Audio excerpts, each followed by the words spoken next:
নমস্কার, আপনাদের নিউজ কোম্পানিতে একবার স্বাগত। আজকে যে আমাদের টকশো অনুষ্ঠানে অন্যতম আমাদের অতিথি সিপিআইএম লিবারেশনের all India secretary Dipankar Bhattacharya. Dipankar, আপনাকে স্বাগত। সিপিআইএমএল লিবারেশন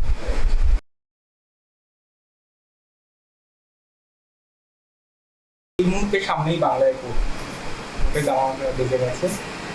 সব কিছুতে আমি যাব, তার আগে একটা বিষয় নিয়ে আমি শুরু করি। এই যে বহুদিন ধরে বাংলার পার্শ্ববর্তী যে রাজ্য বিহারে আপনাদের উপস্থিতি অনেক দিনই ধরেই আমরা দেখতে পাই।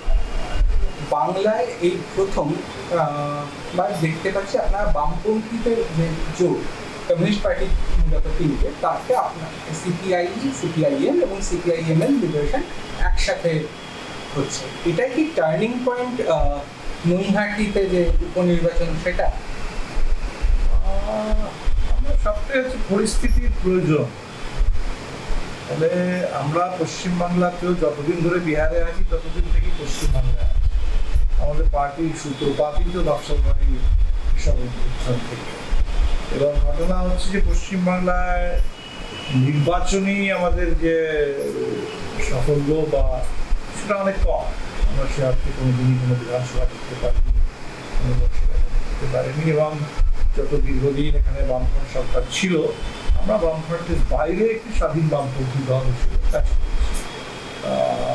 কখনো অনেক প্রশ্ন সমর্থন করেছি, কখনো কখনো একটা ভুল মনে হয়েছে, সেটা পরিষ্কারভাবে বিরোধিতা। কিন্তু এখন যে 2014 পর পশ্চিমবাংলায় 2011 থেকে একটা অন্য সরকার আছে, বামফ্রন্ট ক্ষমতায় নেই, পশ্চিমবাংলায় 11, কিন্তু পশ্চিমবাংলার থেকেও যেটা বড় কথা, দেশ জুড়ে যে পরিবর্তনটা হলো এবং যে পরিবর্তনটা পশ্চিমবাংলাকেও বিরাটভাবে প্রভাবিত করেছে, সেটা হচ্ছে 2014 পরে দেশটা পাল্টে গেছে, পুরো রাজনৈতিক পরিবেশটা পাল্টে গেছে। ফলে এইখানে এই মুহূর্তে পশ্চিমবাংলা আমাদের যেটা মনে হয়েছে, পশ্চিমবাংলায় বামপন্থাকে নতুন করে শক্তিশালী, বামপন্থার একটা পুনর্জাগরণ দরকার। এবং সেখানে আমাদের এবং সিপিএম এর সাথে অনেক মত পার্থক্য ছিল, এখনো আছে, অনেক প্রশ্ন আছে। কিন্তু এটা আমি দেখেছি বাংলার গোটা দেশের যে বামপন্থী কর্মী বাহিনী, বাম মনস্কৃতি মানুষ, তাদের একটা আকাঙ্ক্ষা, এবং আমরা ওই তাগিদটা অনুভব করি যে বাংলায় যদি নতুন করে আবার আমাদের উঠে দাঁড়াতে হয়, তাহলে একটা পারস্পরিক সহযোগিতা দরকার। যেটা আমরা আন্দোলনে করি, ধরুন আর্জিকর নিয়ে আন্দোলন আমরা সবাই মিলে, আবার এই ফেব্রুয়ারি ধর্মঘট হলো, আমরা সবাই মিলে হাত পেলাম। যেটা আমরা মিটিংয়ে, মিছিলে, আন্দোলনে যেটা হাত মিটিয়ে চলি, তাহলে সেটা নির্বাচনও তো একটা আন্দোলন। তো সেই আন্দোলনেও, সেই নির্বাচনের আঙিনাতেও সেই পারস্পরিক একটা বোঝাপড়া, একটা ঐক্য, একটা সম্মান, সেটার এবারে চেষ্টাটা সিপিএম থেকে হচ্ছে, আমরাও করছি। এখনো সেটা যে সম্পূর্ণ হয়ে গেছে আমার মনে হয় না, চলছে। আমি আশাবান যে সেটা হতে পারলে ভালো। মানে বামফ্রন্ট এবং বামফ্রন্টের বাইরেও যারা আমাদের মতো দলটা আছে, সবাই মিলে একটা বৃহত্তর বামপন্থী ঐক্য, সেটা যদি বামপন্থার যে অন্তত হিত শক্তি, যেটা অন্তত নির্বাচনে যেটা শুরু করতো, সেটা কিছুটাও যদি ফিরে আসে। কারণ পশ্চিমবাংলায় যে বিজেপি বাড়ছে, তার জন্য একটা বড় অবশ্যই দায় তৃণমূলের উপরে যায়, তাদের সরকার সেখান থেকে আনাগোনা হয় বিজেপিতে। কিন্তু একটা বড় দায় তো আমাদের উপরে, সে পরে যারা এতদিন ধরে বামপন্থীদের সঙ্গে ছিলেন, আমাদের প্রচুর মানুষ, তাদের ভোটগুলো দিকে চলে গেছে। ফলে বিজেপি যদি পশ্চিমবাংলার এই বড় বিপদের মুখে বামপন্থীকে ছেড়ে দিতে হয়, তাহলে তো মনে হয় দরকার এই পরিস্থিতির প্রয়োজনটা বুঝে উপনির্বাচনটা আপনি বলতে পারেন তার একটা প্রাথমিক পরীক্ষা নিরীক্ষা, যে এটা কি সম্ভব কিনা। তো সেটা করতে গিয়ে আমরা দেখেছি এটা সম্ভব, এটা প্রয়োজনীয়, কিন্তু খুব সহজ নয়। নৈহাটি তো ধরুন সে খুব সহজভাবে ব্যাপারটা পায়। ফলে আমার মনে হয় ব্যাপারটা খুব সহজ নয়, এটা আমরা সবাই বুঝি, এটার মধ্যে অনেক জটিলতা আছে, কিন্তু ব্যাপারটা জরুরি। যেটা জরুরি সেটাকে সম্ভব করে তোলা এবং যতটা সহজ করে তোলা যায় এই চেষ্টাটার মধ্যে আমরা আছি।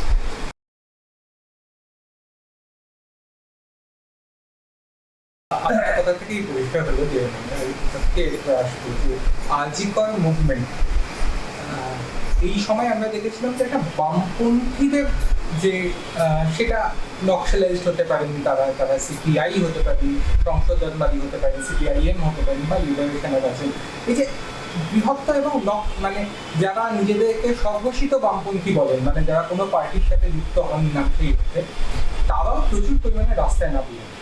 সেইটা কি আপনাদের কাছে একটা অন্যতম তাগিদ হয়ে এলো সেই সময় মনে হলো?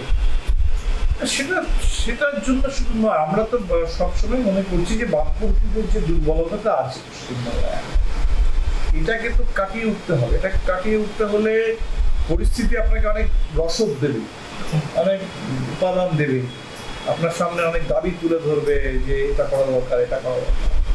তো আরজি কর আমরা যেটা দেখেছি এটা খুব বিরাট বড়, মানে আরজি করের যদি আন্দোলনটা 2012-তে দিল্লিতে যে নির্ভয়া রেপের বিরুদ্ধে সে সময় যেটা বড় আন্দোলন তৈরি হয়েছিল, তারপরে একটা খুব উল্লেখযোগ্য আন্দোলন, এবং সেই আন্দোলনটার মধ্যে আমরা অনেক সম্ভাবনা দেখেছিল। সম্ভাবনা শেষ হয়ে যায়নি। আমাদের যেটা মনে হয়েছিল এটা শুধু একটা কোনো ঘটনায় কিছু লোক শাস্তি পাক, শুধু একটু ব্যাপার না, এর সাথে যেটা যুক্ত ধরুন যে আন্দোলনের স্লোগানটা উঠে এলো রাতের দখল না, এটা একটা নারী আন্দোলনের দীর্ঘদিনের স্লোগান, সেই স্লোগানটা নিয়ে তারা করতো এই রাতের দখল নাও, রাস্তার দখল নাও, ছড়িয়ে পড়লো। সেই প্রশ্নটা আছে, নারীর সেই নিরাপত্তা গ্রামে শহরে বাড়িতে বাইরে বাজারে রাস্তাঘাটে, তার সম্মান, তার নিরাপত্তার প্রশ্ন, এটা দরকার পশ্চিমবাংলায়। এই নিরাপত্তার পাশাপাশি ধরুন আমরা নিরাপত্তা দেখলাম যে এই যে আরজি করের মধ্যে যে হেলথ সিস্টেমের মধ্যে বিরাট দুর্নীতি, ফলে পশ্চিমবাংলা এডুকেশন এবং হেলথ সিস্টেমগুলোকে চালু করা। এই জায়গা থেকে আমার মনে হচ্ছে এই আন্দোলনটার মধ্যে এটা একটা খুব ঘটনা, এই ঘটনার আবেগটা নয়, এর মধ্যে থেকে এমন কিছু গুরুত্বপূর্ণ প্রশ্ন উঠে এসেছে যেটা পশ্চিমবাংলায় সমাজ, সংস্কৃতি, স্বাস্থ্য, পাবলিক যে পরিসর, সেখানে মহিলাদের নিরাপত্তা, সম্মান, অধিকার, স্বাধীনতা, এই প্রশ্নগুলোর মধ্যে আছে। তো এটা তো আমি এখনো মনে করি যে এটা অনেকে এটা খুব ওই ছোট জায়গায় যে কটা লোক শাস্তি পেলো না, কি হলো, ওই সিবিআই কি করছে, এটার মধ্যে নেই। ওটাতে একটা ট্রিগার থাকে, যে আকাঙ্ক্ষা নিয়ে মানুষ সেদিন রাস্তায় নেমেছেন, অত পুরা পশ্চিমবাংলার জেগে, সেই ঠিক শাহিনবাগে যেরকম দেখেছিলাম সে 8 থেকে 80, এখানেও সে 8 থেকে 80 সমস্ত বাচ্চা মেয়ে থেকে শুরু করে আমাদের ঠাকুমা দিদিমাদের সেই জেনারেশন, তারা সবাই একসাথে, এটা বড় ব্যাপার। সেই আবেগগুলো যখনই এরকম আবেগ তৈরি হয়, কৃষক আন্দোলন যেরকম একটা গোটা দেশ জুড়ে আবেগ সৃষ্টি করছে, আজকে সেই আবেগটা আবার ফিরে আসছে ইউএস ট্রেড ডিলের পর। আজকে আমাদের স্বাধীনতা বিক্রি হয়ে যাচ্ছে আমেরিকার কাছে, দেশ আত্মসমর্পণ করছে। তো ফলে প্রশ্নটা যে কোনো জায়গা থেকে উঠে আসতে পারে। ইউজিসি রেগুলেশন নিয়ে আটকে দিল সুপ্রিম কোর্ট, সেটা নিয়ে হবে। তো যে কোনো প্রশ্নই হোক, তাগিদটা আমরা অনুভব করি, এই তাগিদটা নির্বাচনেও যাতে বাকি সময় একসাথে লড়ছে, নির্বাচনের সময় আমাদের আলাদা চলতে হচ্ছে, এটা না হলেই ভালো।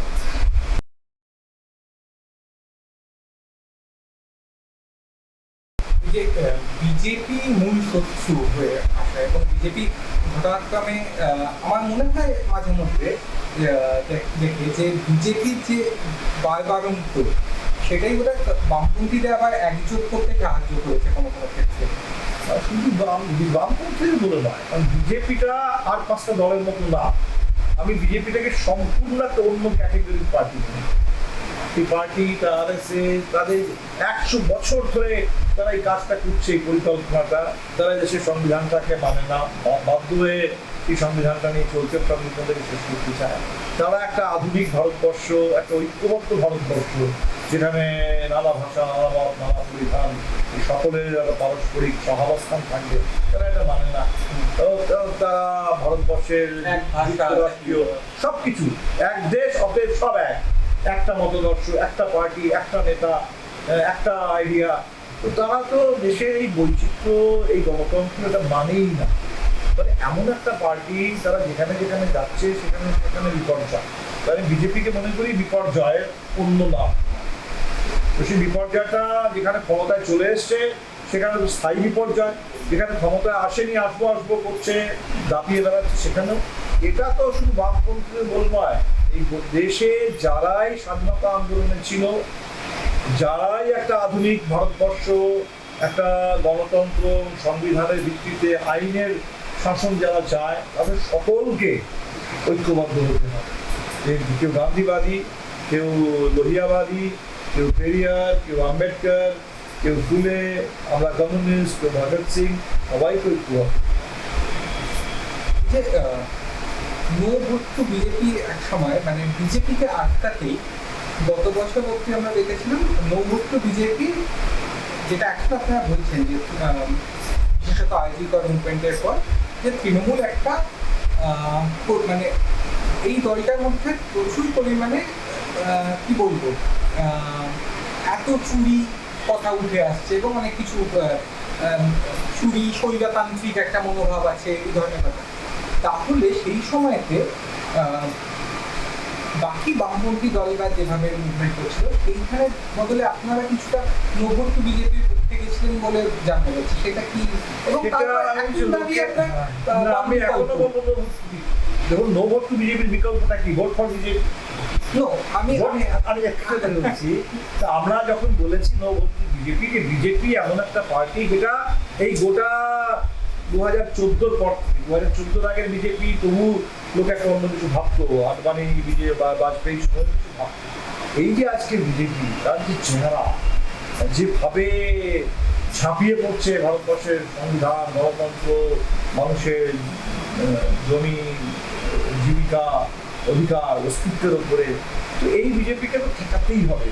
সে ত্রিপুরাকেও ঠেকাতে হবে, আসামেও ঠেকাতে হবে, বিহারেও ঠেকাতে হবে। তাকে কোথাও এতটুকু স্পেস তাকে মানুষ না দেয়, এটার জন্য তো আমাদের বলতেই হবে। আমরা 2021-এও আমার এটা খুব অবাক লাগে, কখনো সবাই শুধু নো ভোট টু বিজেপিটা মনে রেখে দিয়েছে।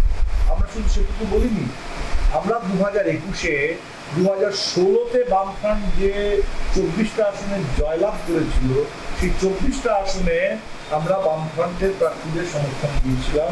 তার হয়ে আমি গিয়ে ক্যাম্পেন করেছি। আমরা নিজেরা 12টা আসনে লড়েছি, 36টা আসন আমরা গড়ে এই 36টা আসনে আগে লড়তাম। তো ধরুন আপনি দেখবেন 2016-তে আমরা হয়তো 35টা আসনে লড়েছি। সেই যে 35টা আসন, সেখানে দেখবেন হয়তো আমরা সেখানে 24টা আমরা লেফটফ্রন্টকে সাপোর্ট করলাম, 12টায় আমরা নিজেরা লড়লাম, বাকি আমরা গোটা রাজ্য জুড়ে বললাম যে বিজেপিকে একটু ভোটে না হয়। তো এটা বোঝানোর জন্য যে বিজেপিটা একটা অন্য ক্যাটেগরির সম্পূর্ণ পার্ট। এবার স্বাভাবিকভাবেই ধরুন তৃণমূল রাজ্যে ক্ষমতায় আছে, দীর্ঘদিন ধরে ক্ষমতায় আছে। একটা ক্ষমতায় যখন কোনো পার্টি থাকে, তার সেই বিভিন্ন রকমের অপশাসন, তার তার বিরুদ্ধে মানুষের ক্রমবর্ধমান পুঞ্জীভূত ক্ষোভ, মানুষকে পরিবর্তন চায়। যদি 34 বছর পরে বামফ্রন্ট সরকারকেও চলে যেতে হয়ে থাকে মানুষের এই পরিবর্তনের চাহিদা এবং আকাঙ্ক্ষার জন্য, তো সেখানে তৃণমূলকে এক সময় চলে যেতে হবে। তাহলে এই যখন তৃণমূল চলে যাবে, তখন তারা কি পশ্চিমবাংলাটা বিজেপি দখল করে নেবে, যেটা উড়িষ্যায় হয়েছে?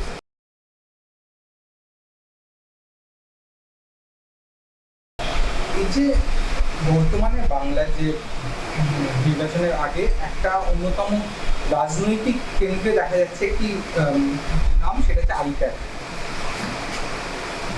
ভারতবর্ষের রাজনীতিতে এই ধরনের কোনো একটা বাইরের সংস্থা যারা ভোটে নিজেরা লড়ে না, অথচ থাকে কোনো একটা দলের হয়ে, এক সময় বিজেপির হয়েও করেছিল, এক সময় নীতিশ কুমারের হয়েছিল, এখন তারা মমতা ব্যানার্জির দলের হয়ে বা টিএমসির হয়ে কাজ করছে।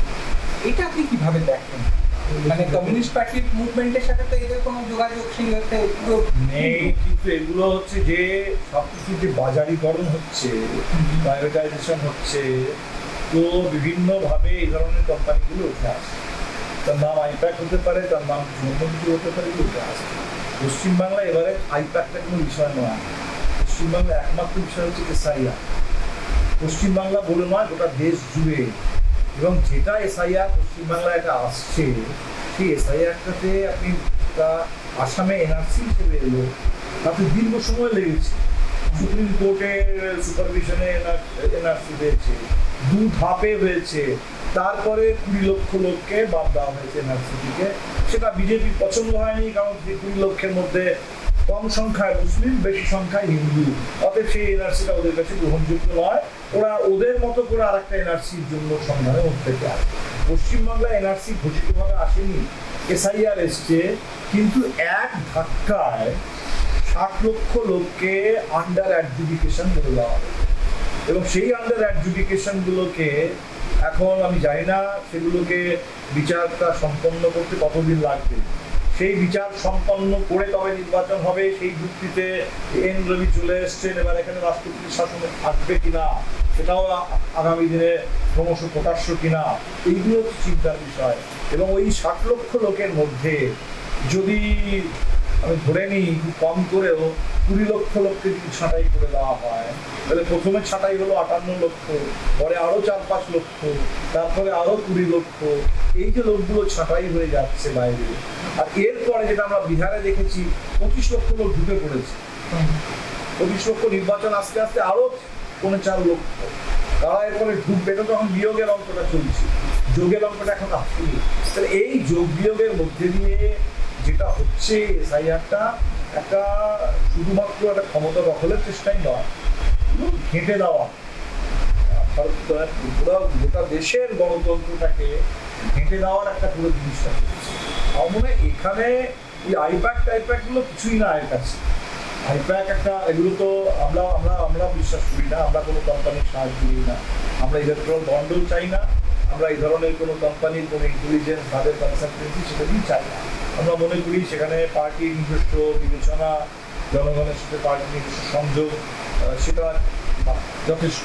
কিন্তু এবার সেখানেও ধরুন অতীতে সোশ্যাল মিডিয়া ছিল না, এখন সোশ্যাল মিডিয়া আছে। অতীতে ভোটার লিস্টকে নিয়ে এই বিএলও এত বড় ব্যাপারটা ছিল না।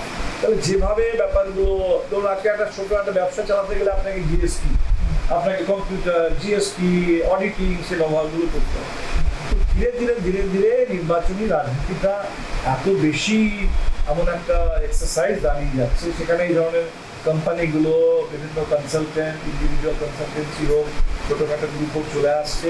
সেটা নিয়ে তাদেরকে কীভাবে ব্যবহার হবে না, এটা ভালো কি খারাপ, এটা একটা প্রশ্ন বটে। কিন্তু আমার মনে হয় তার থেকে অনেক বড় প্রশ্ন হচ্ছে এই যে এসআইআর করে ভোটার লিস্টটাকে নষ্ট করে দেওয়া হবে। এই ভোটার লিস্টটি যদি নষ্ট হয়ে যায় তাহলে আর কি থাকবে তারপরে?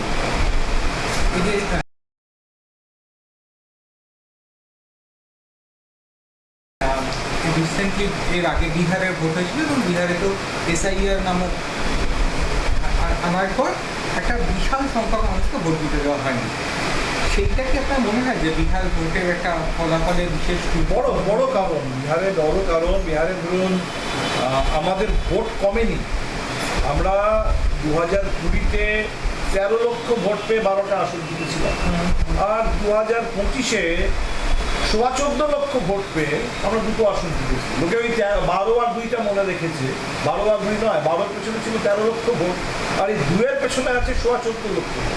তার মানে ব্যাপারটা যেটা হয়েছে যে আমাদের ভোট এক জায়গায় আছে, বিজেপি তার ভোটটাকে বাড়িয়ে নিয়েছে। এই যে ভোটটা বাড়িয়েছে, আমি সেটা বলছিলাম যে এখানে এখনো পর্যন্ত বিয়োগের খেলাটাই লোকে দেখছে, যোগের খেলাটাকে দেখতে পাচ্ছে না, লোকটা পরে আসবে। তার মানে যেটা দাঁড়ালো যে যেখানে ধরুন 15-20 হাজারের মার্জিন, সেই মার্জিনটাকে ওরা উড়িয়ে দিল এক ধাক্কায়। বিহারে আরও যেটা হলো এসআইআর দিয়ে, যে 24শে জুন এসআইআর এলো, আমরা এসআইআর নিয়ে ব্যস্ত হয়ে পড়লাম, কারণ ভোট বাঁচাতে হবে।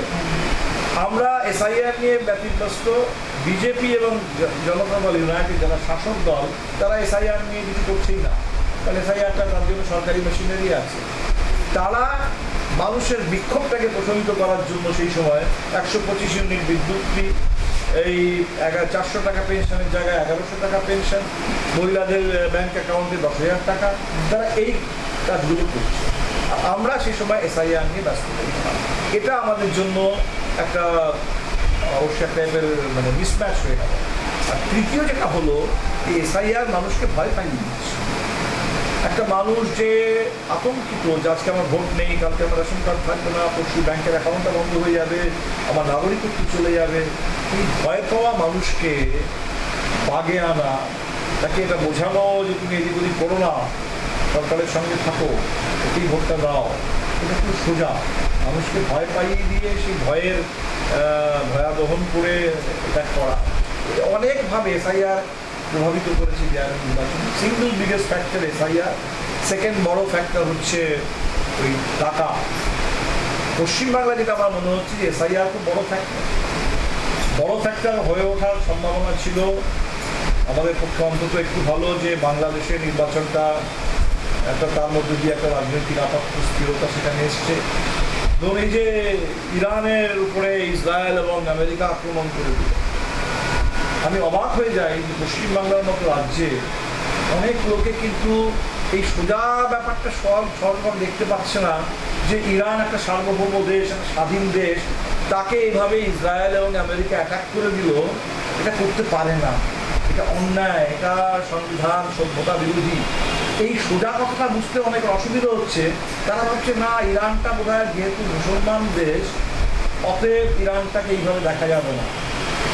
তো এই জিনিসটা, এই যে মেরুকরণ হিন্দু মুসলিম যেটা ছিল না পশ্চিমবাংলায়, এত দলীয় মেরুকরণ থাকতো, কংগ্রেস এবং কমিউনিস্ট, ফুটবলে মেরুকরণ থাকতো ইস্ট বেঙ্গল এবং মোহনবাগান, কিন্তু এই হিন্দু মুসলিম মেরুকরণ, এই চশমাটা দিয়েই সব কিছু দেখতে হবে, একটা যুদ্ধকেও দেখতে হবে, গ্যাসের দামটাকেও ওইভাবে দেখতে হবে, এটা ছিল না।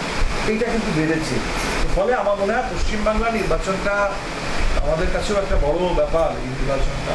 এবং বামপন্থীদের তো এই পুরো এটার বিরুদ্ধে লড়াই করে মানুষের একটা সুস্থ চেতনা, একটা রাজনৈতিক চেতনার উপর দাঁড়িয়ে আমাদের এই ভোটটা লড়তে হবে। বেশ কঠিন লড়াই হবে।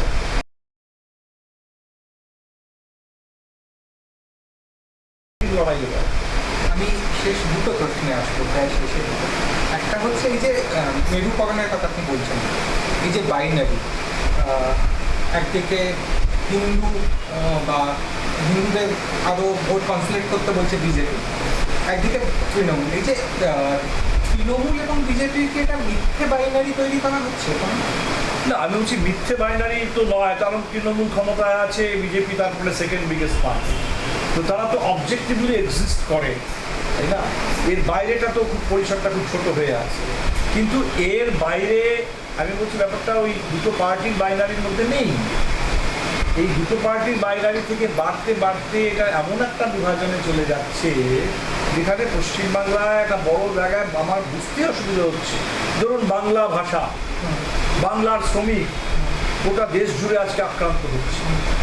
তাহলে আমি সেখানে বাঙালি শ্রমিক, বাংলা ভাষার প্রশ্নটা গুরুত্ব দেবো না? অথচ আমি এখানেও দেখছি হিন্দু মুসলিম ঢুকে পড়ছে, যে যারা বাংলাভাষী মুসলিম শ্রমিক তারা বেশি আক্রান্ত হচ্ছে। কারণটা কি? বাংলাদেশি বলে দাঁড়িয়ে দেওয়া হচ্ছে, বাংলা ভাষাটাকে বাংলাদেশি ভাষা বলে দেওয়া হচ্ছে। এবং এই ব্যাপারটা এমন জায়গায় পৌঁছে গেছে যে কেরালাতে আপনারা নিশ্চয়ই জানেন একটি ঘটনা ঘটেছে, যেখানে ছত্তিশগড়ের একজন পরিযায়ী শ্রমিক, তিনি বাঙালি নন, বাংলাভাষী না, তিনি মুসলিম না, তিনি হিন্দিভাষী, তিনি হিন্দু, তার নামের মধ্যে রাম আছে, রামনারায়ণ বাঘেল, তাকে পিটিয়ে মেরে দিল বাংলাদেশি সন্দেহ। তো এই জায়গায় চলে গেছে পরিযায়ী শ্রমিকের নিরাপত্তাহীনতা, এই ব্যাপারগুলো পশ্চিমবাংলার জন্য এসছে। ফলে এই বাইনারিটা আমার মনে হয় ওই দুটো পার্টির বাইনারি, ওটাকে কেউ বলতে পারে যে এটা সত্যি বাইনারি, এটা মিথ্যে বাইনারি, করে যায় আসে না। কারণ এত বড় ভোটটা তারা ভরে রেখেছে। একটা পার্টি যে রাজ্যে কেন্দ্রে ক্ষমতায় আছে, একটা পার্টি যে রাজ্যে ক্ষমতায় আছে, তারা কেন্দ্র রাজ্য মিলিয়ে পুরো ক্ষমতাটাকে ধরে রেখেছে। ফলে এটাকে আমি মিথ্যে কী করে বলবো? এটা তো লোকের কাছে বাস্তব। আমার মনে হয় এইটার বাইরে লোকের রুজি রুটির প্রশ্ন, শিক্ষা স্বাস্থ্যের প্রশ্ন, বাংলার অধিকারের প্রশ্ন, সিপিএমের বন্ধুরা বাংলা বাঁচাও যাত্রা করলেন, বাংলাকে বাঁচাবো, যে বাংলাকে বাঁচানো মানেটা কি? বাংলা ভাষা থেকে শুরু করে বাংলার ভবিষ্যৎ, বাংলার কৃষক, বাংলার শ্রমিক, বাংলার ছাত্র যুব, বাংলার শিক্ষা, বাংলার স্বাস্থ্য, এবং সেটা আক্রান্ত কোথায়? সেটা আক্রান্ত শুধুমাত্র রাজ্য সরকারের অপদার্থতা বা প্রশাসন নয়, তার থেকে অনেক বড় আকারে হবে এই মুহূর্তে। এখানে গোটা যুক্তরাষ্ট্রীয় কাঠামোটাই আক্রান্ত, কেন্দ্রের সরকার সব প্রাইভেটাইজ করে দিচ্ছে, নষ্ট করে দিচ্ছে।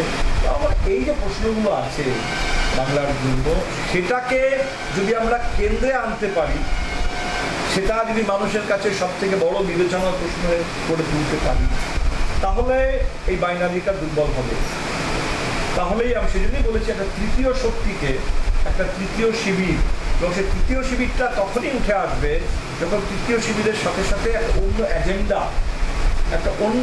যেটা মন্দির আর মসজিদের নয়, যেটা হিন্দু আর মুসলমানের নয়, যেটা মানুষের রুজি-রুটি, যেটা মানুষের গণতন্ত্র, শিক্ষা, স্বাস্থ্য, অধিকার, কর্মসংস্থান, ভবিষ্যৎ, এই যে এজেন্ডাটা, এই এজেন্ডাটাকে সামনে তুলে এনে বাংলায় আবার নতুন করে সেই মানুষের ঐক্য, সম্প্রীতি, এটাকে বাড়িয়ে, এটাকে একটা আমাদেরকে পুনর্জাগরণ এই জন্য বলতে হচ্ছে কারণ মাঝখানে একটা বড় ব্যবধান চলে এসেছে। 2011 পরে ধীরে ধীরে কম হতে একটা খুবই দুর্বল জায়গায় নির্বাচনের দিকে, আমি বলছি না মানুষের আন্দোলনের নিরিখে আমরা খুব দুর্বল হয়ে গেছি, কিন্তু নির্বাচনে চোখে পড়ার জায়গায় যেভাবে মিডিয়া চলে, যেভাবে লোকের পলিটিক্যাল পারসেপশন তৈরি হয়, তো লোকের সেই রাজনৈতিক বিচার বিবেচনায়, পারসেপশনে আমরা দুর্বল হয়ে গেছি।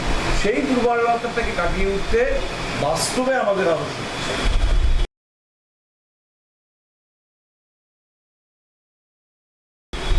এই যে বাংলায় বা ভারতে বহুদিন ধরে মূলত বাংলায় একটা এস্টাবলিশমেন্ট বিরোধী একটা শিল্পী সাহিত্যিকদের একটা জায়গা থাকতো, সেইটা কি এখন আপনার চোখে কম পড়ছে এই সময় দাঁড়িয়ে? সেটা বাংলায় বলে নয়, গোটা দেশ জুড়ে খুব কম পড়ছে। ভারতবর্ষে বিভিন্ন সময়ে সত্যি কথা বলার, সাহসের সাথে কথা বলার, কলম ধরার লোকের অভাব হয়নি। আজকে যেটা চোখে পড়ছে, ধরুন আমি যদি বলি বাংলার কথা, আপনি ভুলে যান সিনেমাগুলো, স্বাধীনতার ঠিক পরে পরে যে সিনেমা হতো, সেই সিনেমার যে ভাষা, তার যে গান, সেখানে শ্রমিকের সংগ্রাম, কৃষকের সংগ্রাম, গরিব মানুষের একটা বড় সংগ্রাম, এই যে জায়গাটা আজকে সেই সিনেমাগুলি পাল্টে গেছে। সেখানে শুধু ঘৃণা, কাশ্মীর, কেরালা, বেঙ্গল ফাইলস, এই যে সিনেমাগুলো চলে আসছে, তো সেটা শুধু বাংলার শিল্পী সাহিত্যিক বলে নয়, বাংলাতেও কম শিল্প সাহিত্যিকদের স্বাধীনতা, তারা কারোর প্রতি অনুগত থাকবেন না, কোনো আনুগত্য বা কারোর আশীর্বাদ নয়, তাদের স্বাধীন বিবেক, জনগণের উপর নির্ভর করে সেই সাহস, আমি মনে করি সেই লোকটা কম নেই। হয়তো খুব নাম করা লোকের হয়তো তারা একটু নীরব, ভয়ে, ভক্তিতে, বিভিন্ন কারণে, কিন্তু আমি তো বিশ্বাস করি যে নতুন একটা প্রজন্ম উঠে আসছে, যারা প্রতিরোধের কথা বলছেন, প্রতিরোধের গান লিখছেন, প্রতিরোধের ছবি আঁকছেন। তো বাংলাতে নতুন প্রজন্ম উঠে আসবে, এটা হয়তো একটা প্রজন্মের জেনারেশন গ্যাপ, একটা নতুন জেনারেশন আবার আসবে, তাদের নামগুলো ছোট হতে পারে, কিন্তু তারা আবার ওই সত্যি কথাগুলো বলবেন, সত্যি ছবিগুলো আনবেন, সত্যি নাটক, সত্যি সিনেমাগুলো মানুষের কাছে।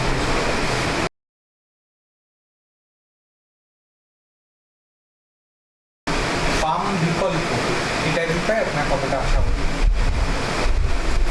না, অবশ্যই আমি মনে করি যে একটা শক্তিশালী বাম আন্দোলন দরকার, সেটা বিকল্প যাতে হয়ে উঠতে পারে, মানুষ যাতে সেটাকে একটা বিকল্প হিসেবে গ্রহণ করতে পারে, তো মানুষের কাছে গ্রহণযোগ্যতা বাড়াতে হবে। বাম বিকল্পটা, কারণ আমরা অনেক সময় বলি যে আমাদের আদর্শটা ভালো, তো আদর্শের দিক থেকে তো আমরা চিনি, যখন থেকে কমিউনিস্ট ম্যানিফেস্টো বেরিয়েছি যে 1848 থেকেই আমরা বিকল্প, আমরা পুঁজিবাদের বিরুদ্ধে একটা বিকল্প দৃষ্টি, একটা বিকল্প স্বপ্ন, একটা বিকল্প পৃথিবী, সেটা পৃথিবীর মানুষের সামনে কমিউনিস্টরা তুলে ধরেছে। তাই বিকল্পের অনুসন্ধানটা গতকাল থেকে শুরু হয়নি, 1848 থেকে চলছে মানুষের আন্দোলন, কিন্তু সেই বিকল্পটা মানুষের কতটা কাছে শক্তিশালী হয়ে উঠছে, মানুষ কতটা যুক্ত হচ্ছে সেই বিকল্পটার সাথে, গ্রহণযোগ্যতা, আমার কাছে এগুলো হচ্ছে বড় প্রশ্ন। ফলে আমরা গলা ফাটিয়ে বললাম আমরাই বিকল্প, অথচ মানুষ আমাদের কাছে এবং আমরা মানুষের কাছে পৌঁছতে পারি, তাহলে সেটা খুব দুর্বল।